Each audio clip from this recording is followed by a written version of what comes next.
بسم اللہ الرحمن الرحیم۔ السلام علیکم دوستوں، محمد بن سلمان جب مغربی نظریے پر چل رہے ہیں اور سعودی عرب میں اتنی آزادی اور روشن خیالی آ گئی ہیں کہ محمد بن سلمان کے اپنے رشتہ دار شہزادے بھی محمد بن سلمان کے خلاف ہو گئے ہیں۔ محمد بن سلمان کے حوالے سے کہا جا رہا ہے کہ شہزادوں کا کہنا ہے کہ محمد بن سلمان نے اسلامی روایات اور سعودی روایات کو پیچھے رکھتے ہوئے مغربی تہذیب اور مغربی روایات کا کلچر عام کیا۔ اس سے سعودی عرب کی ساکھ کو نقصان پہنچے گا، کیونکہ سعودی عرب مسلمانوں کی ایک پاک زمین ہے جہاں پر خانہ کعبہ، مسجد نبوی اور لاکھوں صحابہ کرام اور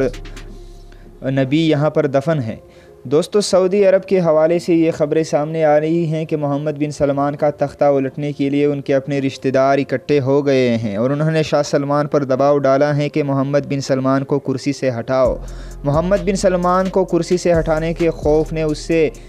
سے اپنے 20 رشتہ داروں کو گرفتار کروایا، اور اب ایک نئی خبر اور رپورٹ کے مطابق محمد بن سلمان نے سعودی عرب کے 300 شہزادے گرفتار کر دیے ہیں۔ ان شہزادوں پر الزام ہے کہ وہ محمد بن سلمان کا تختہ الٹنا چاہتے ہیں اور کسی نئے شخص کو ولی عہد بنانا چاہتے ہیں۔ دوسری جانب یہ دعویٰ بھی سامنے آ رہا ہے کہ محمد بن سلمان میڈیا سے غائب ہے اور ان کے نام سے صرف بیانات اور آرڈرز سامنے آ رہے ہیں۔ کہا جا رہا ہے کہ آج کل جو حالات چل رہے ہیں، سعودی عرب اور روس کی کشیدگی اور امریکہ کی کشیدگی اور کورونا وائرس کی وجہ سے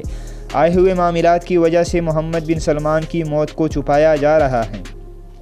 کہا جا رہا ہے ذرائع کی جانب سے کہ شاہ سلمان اور شہزادوں نے مل کر محمد بن سلمان کو راستے سے ہٹا دیا ہے، کیونکہ وہ سعودی عرب کی کلچرل روایات اور اسلامی تعلیمات کی دھجیاں اڑا رہے ہیں۔